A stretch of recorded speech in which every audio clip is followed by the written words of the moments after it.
विद्यार्थी मित्रांनो, आता आपण क्लास 9 मधील फर्स्ट चॅप्टर सेट्स म्हणजे संच बघणार आहोत. चला आपण संचबद्दल थोडी माहिती घेऊया. आता बघा की संच का आहे, संच कशाला म्हणायचं. चला डेफिनेशन बघूया. If we can definitely and clearly decide the objects of a given collection, then that collection is called set. बघा, ज्या समूहातील घटक अचूक व नेमकेपणाने सांगता येतात त्या समूहांना संच असे म्हणतात. म्हणजे इथे कलेक्शन हा शब्द जो आलेला आहे बघा, म्हणजेच समूह. तुम्ही ज्या घटकांचा समूह तयार करणार आहात तो समूह तुम्ही अचूकपणे आणि नेमकेपणाने सांगू शकत असाल तरच त्या समूहाला आपण संच म्हणणार आहोत. ठीक आहे, म्हणजेच definitely and clearly decide object of given collections, आणि त्याच कलेक्शनला आपण काय म्हणणार तर सेट म्हणणार. तर मग बघा, आपण काही एक्झाम्पल्स उदाहरणं घेऊन समजून घेऊया. फॉर एक्झाम्पल्स असं घेऊया, happy children in the village, म्हणजे गावातील आनंदी मुले, गावातील आनंदी मुले. आता मला सांगा, आपण आपल्या गावामधले हॅपी चिल्ड्रन म्हणजेच आनंदी मुले शोधू शकतो का, किंवा त्यांची एक समूह तयार करू शकतो का? तर कठीण काम आहे, कारण आनंदी मुलं शोधून काढणे हे एक कठीण काम आहे, आणि यामध्ये आपण अचूकपणे किंवा नेमकेपणाने सांगू शकणार नाही, बोलू शकणार नाही की किती मुलं गावातील आनंदी आहेत. बरोबर आहे. याचा अर्थ की happy children in the village हा जो इथे या ठिकाणी आपण एक्झाम्पल घेतलेला आहे हे सेटचं एक्झाम्पल होऊ शकणार नाही, कारण हे एक रिलेटिव्ह सेट्स तयार होऊन जाईल. ठीक आहे, म्हणजे इथं वेल डिफाईन आपला करता येणार नाही, कारण गावातील आनंदी मुले आपण शोधू शकणार नाही. ठीक आहे, म्हणजे यांची एक व्यवस्थित अशी कलेक्शन आपण करू शकणार नाही. ठीक आहे, अजून एक्झाम्पल पाहूया. समजा आता आपण घेऊया, brave children in the class, म्हणजेच वर्गातील शूर मुले.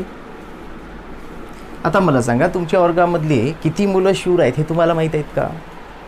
म्हणजे याचा अर्थ की तुम्ही यांचं कलेक्शन करू शकणार आहात का?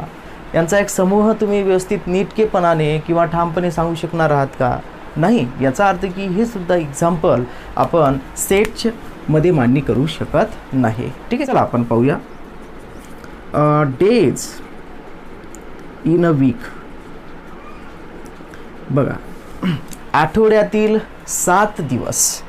आता आठवड्यातील 7 दिवस, आठवड्यातील 7 दिवस, मला सांगा यांचं कलेक्शन आपण करू शकतो? हो, निश्चितपणे करू शकतो. म्हणजेच आपण डेफिनेटली आणि क्लिअरली डिसाईड इथे ऑब्जेक्ट करू शकतो. म्हणजे 7 दिवस तुम्हाला माहीत आहेत, म्हणजे जसं की मंडे आहे की नाही, ट्यूजडे टू संडेपर्यंत आहे की नाही. याचा अर्थ की इथे आपण यांचा सेट तयार करू शकतो एकूण 7 दिवसाचा, म्हणजे सोमवार, मंगळवार, अशा प्रकारे रविवारपर्यंत. बरोबर आहे. So this is the well define collection नाव आहे की नाही. म्हणजे हे एक काय अचूक आणि नेमकेपणाने आपण हा समूह सांगू शकतो की 7 दिवस जे आठवड्यातले आहेत हे आपण नीटपणे आणि व्यवस्थितपणे मांडणी करू शकतो. ठीक आहे, याचा अर्थ की हे सेटचं इक्वेशन आहे, म्हणजे संच उदाहरण म्हणू शकतो. ठीक आहे, दुसरं घेऊया आपण.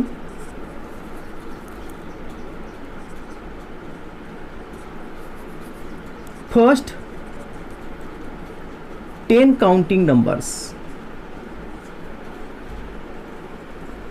ठीक आहे, म्हणजे पहिल्या 10 मोज संख्या. चला आता पहिल्या 10 मोज संख्या कशा करसाल? पहिल्या 10 मोज संख्या. ठीक आहे, म्हणजेच नॅचरल नंबर्स. मोज संख्या म्हणजेच काय, काउंटिंग नंबर्स म्हणजेच काय, नॅचरल नंबर्स आहे. ठीक आहे, 1 ते 10 पर्यंत तुम्ही लिहू शकता, 1 2 3 अप टू 10 पर्यंत. ठीक आहे, बघा अशा प्रकारे आपण हे सुद्धा कलेक्शन व्यवस्थितपणे म्हणजे डेफिनेटली आणि क्लिअरली डिसाईड आपण हे ऑब्जेक्ट करू शकतो यामधले आहे ना 1 ते 10 संख्या. ठीक आहे, याचा अर्थ की इथे जी 1 ते 10 पर्यंतच्या संख्यांचा जो समूह असणार आहे हा अचूक व नेमकेपणाने आपला सांगता येणार आहे. त्यामुळे आपण म्हणू शकतो की हे जे इथे इक्वेशन दिलेलं आपलं उदाहरण दिलेलं आहे हे कशाचं आहे, सेट्स आहे, सनचं आहे. Sets of numbers. ठीक आहे, म्हणजेच संख्यांचे संच. बघा आता तुम्हाला संख्यांचे संच मी शिकवणार आहे. First 10 natural numbers. ठीक आहे, पहिल्या 10 नैसर्गिक संख्यांचा संच तयार करा. ठीक आहे, तर आपण काय करूया, या सेटला एक नाव देऊया, समजा कॅपिटल ए देतो. ठीक आहे, आता कर्ली ब्रॅकेटमध्ये तुम्हाला काय करायचं आहे मला सांगा. सेट ए हा कशासाठी घेतलेला आहे आपण की फर्स्ट 10 नॅचरल नंबर्स आहेत. ठीक आहे, तर मग त्या 10 नैसर्गिक संख्या तुम्हाला इथे लिहावं लागतील, जसे की 1 2 3 4 5 6 अप टू 10. बघा, म्हणजे महरपी कंसामध्ये कर्ली ब्रॅकेटला महरपी कंस असे म्हणतात. तर कर्ली ब्रॅकेटमध्ये तुम्ही जे काही एलिमेंट्स इथे जे काही एलिमेंट्स तुम्ही मांडलेले जसे 1 2 3 4 अप टू 10 पर्यंत, तर त्या प्रत्येक एलिमेंट म्हणजे घटकांच्या नंतर तुम्हाला काय द्यायचं आहे, स्वल्पविराम म्हणजे कॉमा देत ते मांडणी करायची आहे. कळेल बेटा? ठीक आहे, तर अशा प्रकारे आपण सेटची मांडणी करणार आहोत, म्हणजे संचाची मांडणी करणार आहोत. Natural numbers. कोणता? Natural numbers. तर बघा, नॅचरल नंबर्स म्हणजे नैसर्गिक संख्या ज्या की आपण कॅपिटल लेटर एनने दाखवणार आहोत. ठीक आहे, म्हणजेच नैसर्गिक संख्यांचा संच. ठीक आहे, तुम्हाला सांगितलं मी कशात लिहायचे आहे, महरपी कंसामध्ये. ठीक आहे, तर नैसर्गिक संख्यांची सुरुवात 1 पासून होते, अनंतपर्यंत असतात. So 1 2 3 up to infinity. ठीक आहे, so this is the natural numbers. ठीक आहे, this is the set of natural numbers म्हणजे नैसर्गिक संख्यांचा संच. आणि नैसर्गिक संख्या कशाने दाखवायची आहे, कॅपिटल लेटर एनने दाखवायची आहे. कळेल? ठीक आहे, चला आता आपण सेकंड पाहूया, होल नंबर्स. ठीक आहे, आता होल नंबर्स म्हणजे काय, तर पूर्ण संख्या. ठीक आहे, तर पूर्ण संख्या म्हणजेच डब्ल्यू या अक्षराने दाखवूया, कॅपिटल लेटर डब्ल्यू. महरपी कंसामध्ये बघा 0 1 2 3 अप टू म्हणजेच ऑन सो ऑन म्हणजे अनंत. ठीक आहे, तर बघा होल नंबर्स म्हणजे पूर्ण संख्यांचा जो संच आहे तो 0 पासून सुरू होतो. ठीक आहे, नैसर्गिक संख्या 1 पासून सुरू होतात आणि पूर्ण संख्या म्हणजे होल नंबर्स 0 पासून स्टार्ट होतात. हे तुम्हाला माहीत आहे अगोदर, परंतु आपण ही रिव्हिजन म्हणून शिकत आहोत असं समजा. ठीक आहे, सेट्स ऑफ नंबर्स म्हणजेच संख्यांचे संच पाहत आहोत. ठीक आहे, चला आता आपण तिसरा संच पाहू. हे लिहून घ्यायचा तुम्ही म्हणजे रिव्हिजन तुम्हाला लक्षात राहील आणि याचा आपल्याला उपयोग समोर खूप आहे. ठीक आहे, त्यानंतर बघूया आपण आता इंटिजर्स. ठीक आहे, इंटिजर्स हे कॅपिटल लेटर आयने किंवा झेडने पण दाखवले जातं. ठीक आहे, तर बघा इंटिजर्स म्हणजे काय, तर पूर्णांक संख्या. चला आता आपण पूर्णांक संख्यांचा संच तयार करूया. तुम्हाला माहीतच आहे पूर्णांक संख्या ह्या म्हणजेच पॉझिटिव्ह आणि निगेटिव्ह म्हणजे धन आणि ऋण दोन्ही पण संख्या असतात. जसं की पहा, मी इथे मांडणी करतो 0 उजवीकडे पॉझिटिव्ह नंबर्स मांडत नेऊया कुठपर्यंत, अनंतपर्यंत म्हणजे इन्फिनिटपर्यंत. ठीक आहे, इकडे डाव्या बाजूला पहा -1 -2 -3 कुठपर्यंत, तर इन्फिनाईटपर्यंत. ठीक आहे, तर बघा अशा प्रकारे आपण इंटिजर्स म्हणजे पूर्णांक संख्यांचा संच तयार करत असतो. ठीक आहे, लक्षात राहील. बघा, नॅचरल नंबर, होल नंबर आहे, इंटिजर्स म्हणजे नैसर्गिक संख्या, पूर्ण संख्या आणि पूर्णांक संख्या. ठीक आहे, चला आता आपण त्यानंतर व्यवस्थित हे लिहून घेजा. चला आता आपण पाहूया 4 नंबरमध्ये even number. So set of even numbers. ठीक आहे, म्हणजेच समसंख्यांचा संच. ठीक आहे, समसंख्या कशा असतात तुम्हाला माहिती आहे, याची व्याख्या लिहून देतो तुम्हाला मी. समसंख्या म्हणजे काय, तर बघा those numbers which are divisible by 2. बघा, 2ने निशेष भाग जाणाऱ्या संख्या ह्या समसंख्या असतात. 2ने निशेष भाग जाणाऱ्या संख्या, 2ने निशेष भाग जाणाऱ्या संख्या म्हणजे कोणत्या, समसंख्या. ठीक आहे, तर बघा याचा आपण काय करूया, कर्ली ब्रॅकेटमध्ये म्हणजे महरपी कंसामध्ये इव्हन नंबरचा सेट तयार करूया, संच तयार करूया. तुम्हाला माहिती आहे 2 4 6 8 अप टू अशा प्रकारे ह्या इव्हन नंबर्स असतात, म्हणजे समसंख्या असतात. ठीक आहे, बघा 2ने निशेष भाग जाईल. चला आता आपण पाहूया 5 नंबर म्हणजे ऑड नंबर्स, म्हणजेच विषम संख्यांचा संच. ठीक आहे, तर विषम संख्या कशा असतात तुम्हाला माहीत आहे. ठीक आहे, याची डेफिनेशन इथे लिहून देतो मी बघा. Those numbers which are not divisible by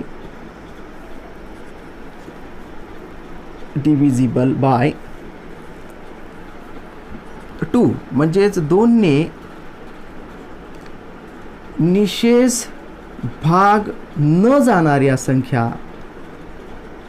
व्यवस्थित लिहून घे, मी तोंडी सांगतोच आहे तुम्हाला. ठीक आहे, 2ने निशेष भाग न जाणाऱ्या संख्या ह्या विषम संख्या असतात, म्हणजेच those numbers which are not divisible by 2.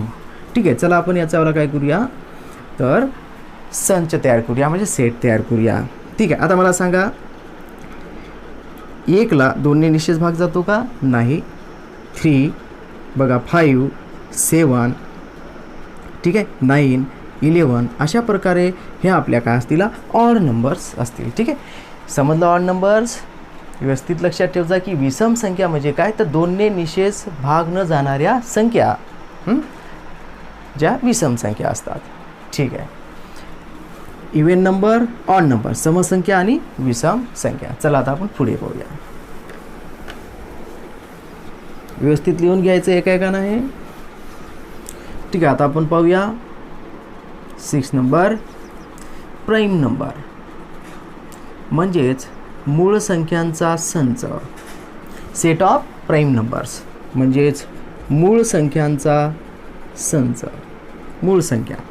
ठीक आहे, बघा मूळ संख्या कशाला म्हणायचं, तर बघा ज्या संख्येचे अवयव म्हणजेच फॅक्टर्स, नीट लक्ष द्या, अवयव म्हणजेच काय, तर फॅक्टर्स हे 1 आणि ती स्वतः म्हणजे इट सेल्फ.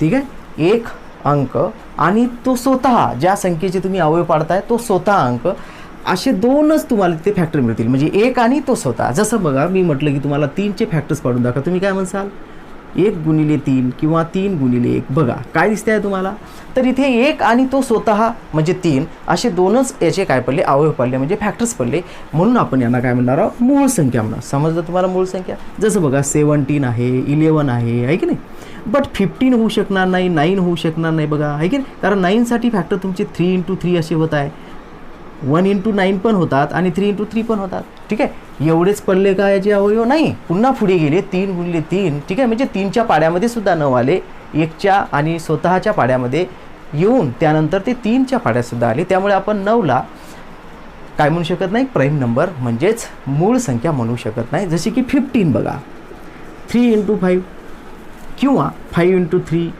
आहे की नाही, याचा अर्थ की हे सुद्धा काय नाही, प्राईम नंबर नाही. प्राईम नंबर कसे ओळखायचे, 1 आणि तो स्वतः एवढेच त्याचे अवयव पडले पाहिजे. ठीक आहे, जसे 17 मला सांगा 17च्याच पाड्यात येतात, हे स्वतःच्याच पाड्यात येतात ना. ठीक आहे, 17 × 1 = 17, दुसऱ्या पाड्यात येतात का ते, म्हणजे दुसऱ्या टेबलमध्ये येत नाहीत, याचा अर्थ की ते प्राईम नंबर आहे. कळेल. ठीक आहे, मग चला आपण याचा काय करूया, आता सेट तयार करूया, संच तयार करूया. आता नीट लक्ष द्या, 1 is not a prime number. 1 हा प्राईम नंबर होणार नाही, कारण 1 हा याचे फॅक्टर्स 2 प्रकारे पडत नाही, 1 आणि तो स्वतः असे फॅक्टर याचे पडणार नाही. ठीक, त्यामुळे आपण 1ला काय म्हणू शकत नाही, प्राईम नंबर म्हणू शकत नाही. तर बघा 2 is a prime number, 2 is a even number also, म्हणजे बघा 2 हा विषम संख्या पण आहे आणि तो प्राईम नंबर पण आहे, कारण 2चे फॅक्टर्स पाडा काय मिळतात, 2 × 1 किंवा 1 × 2 एवढेच, बरोबर आहे. म्हणजे 1 आणि तो स्वतः असे फॅक्टर्स पडले त्याला आपण प्राईम नंबर म्हणणार. ठीक, बट 4 मिळणार नाहीत बघा, कारण 4 म्हणल्यावर 2 × 2 व्हायले आहे की नाही, 4 × 1 किंवा 1 × 4 असेच व्हायले का, नाही, 2 × 2 व्हायले, म्हणजेच 1 आणि स्वतःच्या व्यतिरिक्त सुद्धा त्याचे फॅक्टर पडत आहेत 4चे, त्यामुळे आपण 4ला प्राईम नंबर म्हणू शकणार नाही. ठीक आहे, 3 होतील ना. ठीक आहे, 5 हे सुद्धा होतील, 7 आहे की नाही, 11 बघा प्राईम नंबर शोधतोय आपण. ठीक आहे ना, 9 होणार नाही, मी बघा तुम्हाला समजावून सांगितलेलं आहे. ठीक आहे, तर अशा प्रकारे हे काय असतील, तर प्राईम नंबर असतील, म्हणजेच मूळ संख्यांचा संच तयार होईल. ठीक आहे, महत्त्वाचं आहे. तुम्हाला समोर एक्सरसाइजमध्ये क्वेश्चन्स आहेत, तेव्हा तुम्हाला याच्या अडचणी येतील, म्हणून मी तुम्हाला आधीच हे शिकवत आहे. ठीक आहे, आपण इंट्रोडक्शन बघतोय सेट्सचं. ठीक आहे ना. चला आता आपण 7 बघू. प्राईम नंबर झाला. आता कंपोजिट नंबर बघूया. सो कंपोजिट नंबर्स म्हणजेच बघा संयुक्त संख्यांचा संच. संयुक्त संख्यांचा संच. ठीक आहे. आता संयुक्त संख्या कशा असतात बघा, ज्या मूळ संख्या नाहीत त्या संयुक्त संख्या असतात. म्हणजे थोडक्यात डेफिनेशन जर तयार करतो म्हटलं तर those numbers which are not prime number. बघा अशा संख्या की ज्या मूळ संख्या नाहीत त्यांना आपण संयुक्त संख्या म्हणणार आहोत. ठीक आहे, लक्षात ठेवा. संयुक्त संख्या म्हणजे काय, अशा संख्या की ज्या मूळ संख्या नाहीत. ठीक आहे, म्हणजे मूळ संख्या नाहीत म्हणजे त्या संयुक्त संख्या आहेत. लक्षात ठेवा. ठीक आहे, मी काय सांगितलं होतं बघा की प्राईम नंबर म्हणजे मूळ संख्याचे जे अवयव आहे ही डेफिनेशन लक्षात ठेवा की एक आणि तो स्वतः असे एवढेच त्याचे अवयव पडतात. याच्या व्यतिरिक्त जर अवयव पडत गेले तर समजूया आपण ते कंपोजिट नंबर आहे. जसं बघा 4, 6, 8 आहे की नाही, 9, 10 अँड सो ऑन. बघा हे 4चे अवयव 1 आणि 4 एवढेच पडतात का, नाही, त्याच्या व्यतिरिक्त पडतात. 2 × 2 6 सेवा 1 × 6 एवढेच पडतात का, नाही. याचा अर्थ हे तर प्राईम नाहीच आहे. मग कंपोजिट आहेत का, हो, कारण 2 × 3 आणि 3 × 2 बरोबर आहे. 8 बघा 1 × 8 एवढेच पडतात का, नाही. याचा अर्थ 2 × 4 4 × 2 असे त्याचे फॅक्टर्स पडतात. याचा अर्थ की ते कंपोजिट नंबर्स आहे. आणि ॲज वेल ॲज बघा 4, 6, 8, 10 आर इव्हन नंबर ऑल्सो. ह्या समसंख्या पण आहेत, 9 नाही बरं. ठीक आहे, कळते तुम्हाला. So this is composite numbers. म्हणजेच those numbers which are not prime number, म्हणजे अशा संख्या की ज्या मूळ संख्या नाहीत त्यांना आपण संयुक्त संख्या म्हणू शकतो. डू यू अंडरस्टँड दिस? ठीक आहे, व्यवस्थित लिहून घ्या. चला आता आपण पाहूया next rational numbers. Rational numbers म्हणजेच रॅशनल नंबर्स क्यूने दाखवतो बघा. परिमेय संख्या, परिमेय संख्या. ठीक आहे, परिमेय संख्या कशा असतात बघा, P/Q फॉर्ममध्ये असतात. नीट लक्ष द्या, कशा असतात ह्या P/Q फॉर्ममध्ये. म्हणजेच न्यूमेरेटर डिनॉमिनेटर फॉर्ममध्ये असतात. डिनॉमिनेटर. ठीक आहे, म्हणजे बघा अंश आणि छेद रूपातील ज्या संख्या असतात, म्हणजे P/Q फॉर्मला न्यूमिनेटर डिनॉमिनेटर अंश छेद अशी जी मांडणी असणार आहे त्यांना आपण रॅशनल नंबर्स म्हणणार आहोत. जसं पहा 2/3 5/2 आहे की नाही, किंवा 2 किंवा 6 किंवा 1/2. These are the rational numbers because rational numbers के अंदर क्यू की वैल्यू 0 कभी भी नहीं होती, यानी क्यू ची किंमत 0 कधीच नसते. ठीक आहे, तर P/Q फॉर्ममधल्या संख्या म्हणजेच रॅशनल नंबर्स असणार आहेत. तर बघा आता तुम्ही म्हणसाल सर इथे तुम्ही 2 आणि 6 मानले, एवढं तर कळलं आम्हाला की 2/3 5/2 1/2 ह्या रॅशनल नंबर्स आहे कारण तुम्ही सांगितल्या प्रकारे. ठीक आहे, पण 2 आणि 6 ह्या रॅशनल नंबर कशा. तर बघा मी इथे आताच सांगितलं तुम्हाला की Q = नॉट 0, म्हणजे छेद हा कधीच शून्य नसतो. जर छेद शून्य असेल तर ती इरॅशनल नंबर होणार नाही. तर बघा शून्य कधीच नसतो. तर मला सांगा 2चा छेद नाही म्हणजे किती असेल, आणि 6चा छेद नाही म्हणजे डिनॉमिनेटर म्हणजे किती असेल, x असेल. याचा अर्थ की 2 आणि 6 हिअर रॅशनल नंबर्स, त्या रॅशनल नंबर आहेत. कळेल, म्हणजे तुम्हाला रॅशनल नंबरचा सेट अशा प्रकारे तयार करता येईल. जमेल.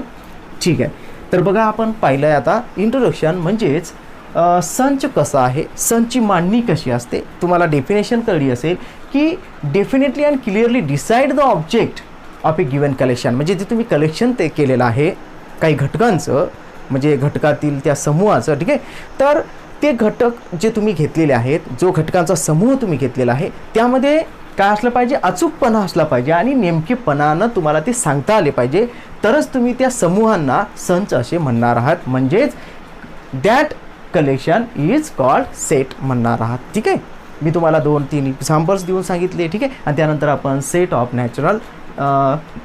ऑफ नंबर्स म्हणजे संख्यांचे संच पाहिले. ठीक आहे, आशा करतो तुम्हाला इथपर्यंत पाठ कळला असेल. चला आता आपण समोर पाहूया की सेट्स हे किती प्रकारचे आहेत. So method of writing sets म्हणजेच संच लिहिण्याच्या पद्धती. ठीक आहे. Method of writing sets. ठीक आहे. संच लिहिण्याच्या पद्धती. आता बघा, संच लिहिण्याच्या एकूण 2 पद्धती आहेत. किती पद्धती आहेत बेटा? 2. ठीक आहे. तर त्या 2 पद्धती कोणत्या आहेत बघूया. बघा, पहिली मेथड आहे संच लिहिण्याची पहिली मेथड म्हणजेच रायटिंग सेट्स. ती आहे बघा, so write here first listing method. यालाच आपण रोस्टर मेथड सुद्धा म्हणतो. Roster method. नीट लक्ष द्या. लिस्टिंग मेथड और रोस्टर मेथड मराठीमध्ये याला आपण यादी पद्धती असे म्हणतो. काय म्हणायचं आहे? सॉरी, यादी पद्धती. ठीक आहे. आता बघा, यादी पद्धत म्हणजे तुम्हाला लक्षात आलं असेल की तुमच्या घरी पहा, तुम्हाला घरचे सांगतात की जा बेटा, ही किराण्याची यादी आहे, तू किराण्याच्या दुकानामध्ये जाय आणि एवढा माल घेऊन ये, म्हणजे किराणा घेऊन ये, आहे की नाही? तर तुम्ही जी यादी नेता बघा, त्यामध्ये काय असतं, घरी जे लागणारे पदार्थ आहेत किंवा जो किराणा माल आहे त्याचे नावं लिहिलेले असतात, आहे की नाही? क्रमाने 1 2 3 4 असे नंबर टाकून जे साखर, गहू, तूर तुम्हाला जे आणायला सांगितलेले आहे त्याची एक यादी तुम्ही बनवून नेता आणि किराणा दुकानदाराला नेता आणि किराणा दुकानदार तुम्हाला तेवढा माल देतो. या यादीवरचा आहे तसं, आहे की नाही? म्हणजे तुमच्या लक्षात आलं असेल की यादी काय आहे. तर यादी म्हणजे काय, तर ठराविकपणे तुम्ही काय करणारा, अचूकपणे त्या जे काही कलेक्शन आहे, जे काही यादी आहे ती तुम्ही काय करणार आहात, ती मांडणी करणार आहात. तर कशी करायची आहे बघा, लिस्टिंग मेथड और रोस्टर मेथडमध्ये म्हणजे यादी पद्धतीमध्ये काय करायचं आहे बघा, संचाचं नाव तुम्हाला माहिती आहे कॅपिटल लेटर्समध्ये ठेवायचं आहे आणि कर्ली ब्रॅकेटमध्ये म्हणजेच महरपी कंसामध्ये जी तुम्ही यादी तयार केलेली आहे, उदाहरणार्थ किराणाची, तर त्यातले प्रत्येक जे घटक आहेत म्हणजे एलिमेंट्स आहे हे तुम्ही कॉमा टाकत लिहिणार. जसं साखर, कॉमा गहू, कॉमा तूर, कॉमा चहापत्ती, अशा प्रकारे तुम्ही ते लिहिणार आहात. ठीक आहे. चला आपण एक एक्झाम्पल पाहूया की यादी पद्धत कशी असते. ठीक आहे. समजा मी ते एक्झाम्पल म्हणजे उदाहरण घेतो. Set of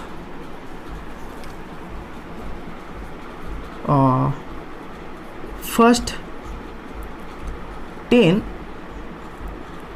natural numbers. मी तोंडी वाचतोय जरी ओळखू येत नसेल तुम्हाला. बघा, set of first natural numbers, पहिल्या 10 नैसर्गिक संख्या. पहिल्या 10 नैसर्गिक संख्या. ठीक आहे. कसा लिहायचं आहे आपल्याला, लिस्टिंग मेथड म्हणजेच रोस्टर मेथड, यालाच आपण यादी पद्धती. ठीक आहे. यादी पद्धत आपल्याला मांडायचं आहे. ठीक आहे. तर बघा, set of first natural number म्हणजेच आपण काय करूया की तो सेट ए नावाचा आहे, कॅपिटल लेटर ए ठेवूया. ठीक आहे. आता बघा, इथे कर्ली ब्रॅकेट घ्या म्हणजेच महरपी कंस घ्या. ठीक आहे ना. आता या महरपी कंसामध्ये काय करायचं तुम्हाला, बघा किती घ्यायचे आहेत नॅचरल नंबर्स, तर फर्स्ट 10 म्हणजे पहिल्या 10 पर्यंत. ठीक आहे. म्हणजे बघा 1 कॉमा द्या, 2 पुन्हा कॉमा द्या, अशा प्रकारे तुम्ही कॉमा देत सेपरेटली लिहायचं आहे. 4 5 6. ठीक आहे. Up to 10. आता तुम्हाला जर इथं टिंब तुम्ही दिलं आहे. ठीक आहे. बघा, हे जास्त जर लांब होत असेल ना तर तुम्ही काय करू शकता, टिंब घेऊन शेवटी ती संख्या लिहू शकता. ठीक आहे. तर बघा, ही मी काय केली आहे, ते यादी तयार केली म्हणजे यादी पद्धतीनं हा संच लिहिलेला आहे. काय दिलं होतं आपल्याला बघा, set of first natural numbers म्हणजे पहिल्या 10 नैसर्गिक संख्या यादी पद्धतीने लिहून दाखवा. ठीक आहे. तर बघा, इथे मी यादी तयार केली, सेटला नाव दिलं. काय दिलं त्या सेटला नाव, म्हणजे संचला नाव. त्या संचाला नाव दिलं मी कॅपिटल लेटर ए, कारण कॅपिटल लेटरमध्येच आपल्याला त्या संचाचं नाव द्यायचं आहे. ठीक आहे. कोणत्याही असो.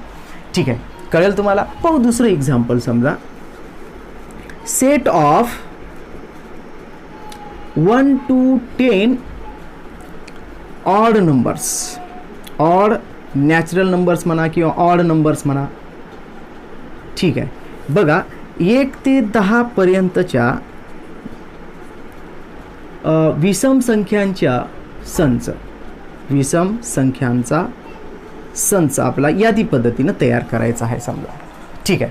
तर मग 1 ते 10 पर्यंतच्या आता आपल्याला कोणत्या संख्या लागणार आहेत, तर विषम संख्या. आता विषम संख्या म्हणजे तुम्हाला माहिती आहे, those numbers which are not divisible by 2 म्हणजे 2ने भाग न जाणाऱ्या, निशेष भाग न जाणाऱ्या संख्या म्हणजे आपण विषम संख्या म्हटलेला आहे. ठीक आहे. चला मग आपण या सेटला नाव देऊ, समजा संचाला नाव देऊ कॅपिटल लेटर बी आणि कर्ली ब्रॅकेटमध्ये लिहूया.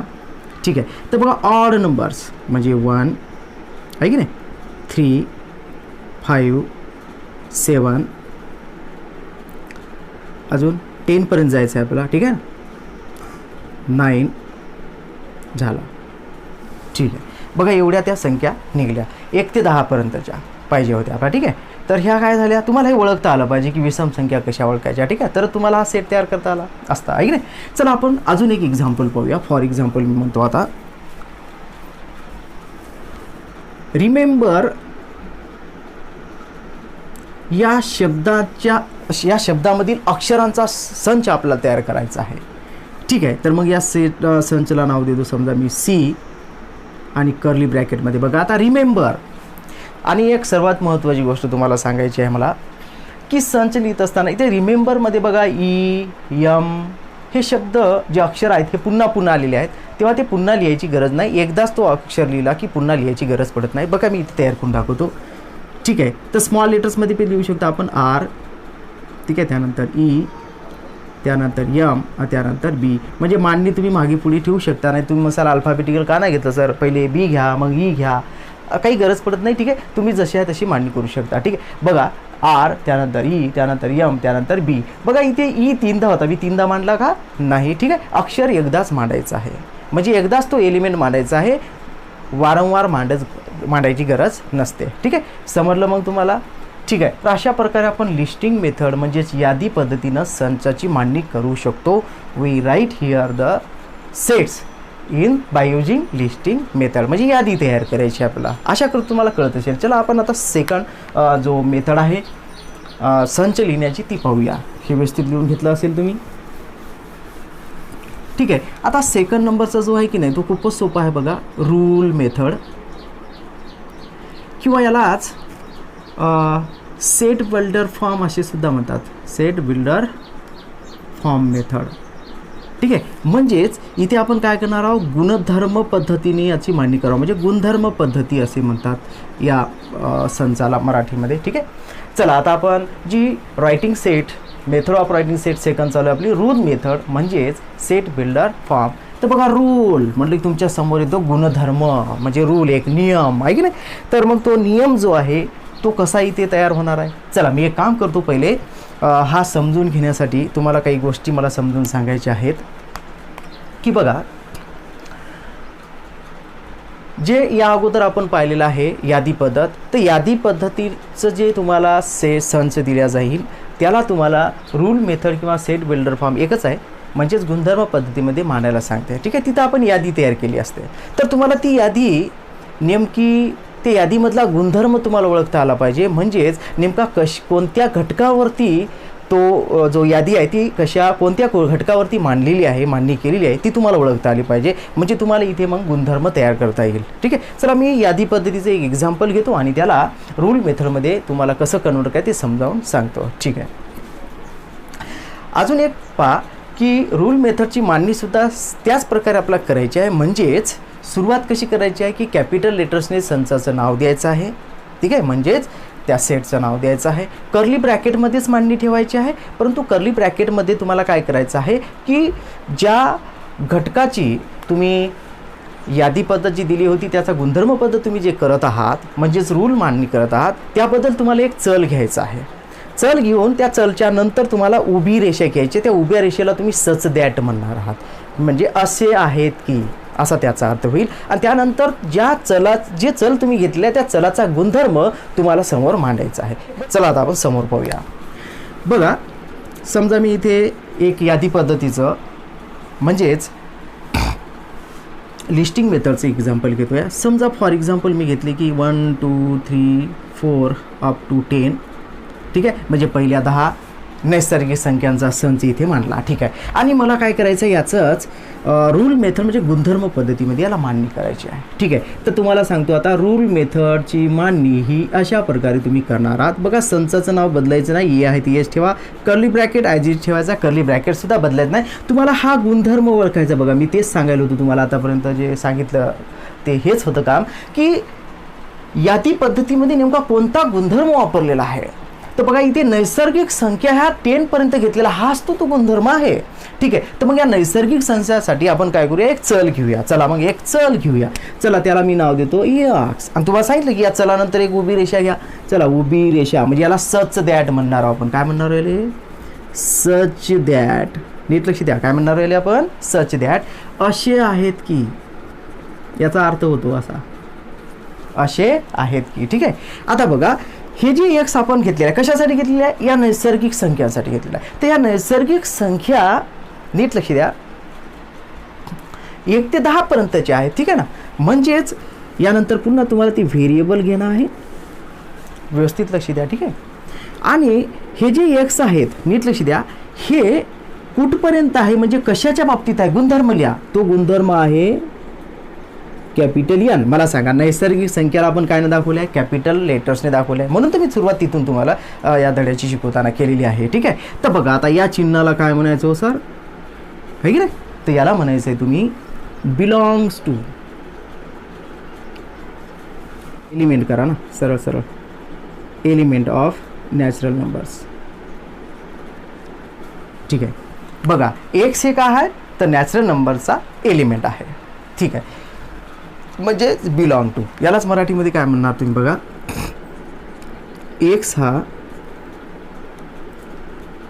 नैसर्गिक संख्यांचा घटक आहे. ठीक आहे. एक्स हा काय आहे, नैसर्गिक संख्याचा घटक आहे. ठीक आहे. म्हणजे ह्या नैसर्गिक संख्या आहेत, म्हणजेच एक्स बिलॉंग टू एन. ठीक आहे. कॉमा द्यायचा आहे. आता बघा एक्स हे कोठून कोठपर्यंत आहे, म्हणजे याचा अर्थ की 1 पेक्षा जास्त आहेत आणि 10 पेक्षा कमी आहेत. ठीक आहे. कर्ली ब्रॅकेट पूर्ण करायचं आहे. कळलं असेल तुम्हाला. बघा यादी पद्धत घेतली आपण, तर इथे गुणधर्म आपण ओळखला की 1 ते 10 पर्यंत ह्या नैसर्गिक संख्या आहेत, नॅचरल नंबर्स आहेत. ठीक आहे. मग नॅचरल नंबरसाठी आपण काय केलं आहे बघा, रूल मेथडने तयार करायचं, लेटर जशाल तसं ठेवायचं आहे. ठीक आहे. कॅपिटल ए, संचाचं नाव आहे बरोबर, कर्ली ब्रॅकेट. कर्ली ब्रॅकेटमध्ये काय करणार, जे तुम्हाला इथे दिलेले एलिमेंट्स आहेत, घटक आहे, त्यासाठी तुम्ही चल घेणार. इथे मी एक्स घेतलेला आहे. ठीक. तर एक्स काय आहेत बरं, हे नैसर्गिक संख्या आहे, उभी रेषा घेतली सज दॅट एक्स. ठीक आहे. बरं हे एक्स जे आहे हे कोणाशी बिलॉंग करत आहेत, म्हणजेच हे जे एक्स आपण घेतलेले आहे, हे जे घटक आपण म्हटलेले आहे, हे घटक कोणाचे आहेत तर नैसर्गिक संख्याचे आहेत. एक्स हा नैसर्गिक संख्यांचा घटक आहे. ठीक आहे. म्हणून इथे लिहिलं आपण एक्स हे बिलॉंग चिन्हाचा अर्थ कळला तुम्हाला आता. ठीक आहे. नैसर्गिक संख्याचा काय घटक आहे. बरं एक्स हे कोठून कोठपर्यंत आहे तर 1 पेक्षा जास्त आहेत आणि 10 पेक्षा कमी आहेत. ठीक आहे ना. अशा प्रकारे तुम्हाला याची मांडणी करायची आहे. आशा करतो तुम्हाला हे कळलं असेल. ठीक आहे. तर तुम्ही काय करा, इथपर्यंत याच्यावर चांगला अभ्यास ठेवा, म्हणजे जेणेकरून की तुम्हाला आता समोर जे आपण एक्सरसाइज पाहणार आहोत ती तुम्हाला समजेल. ठीक आहे. धन्यवाद.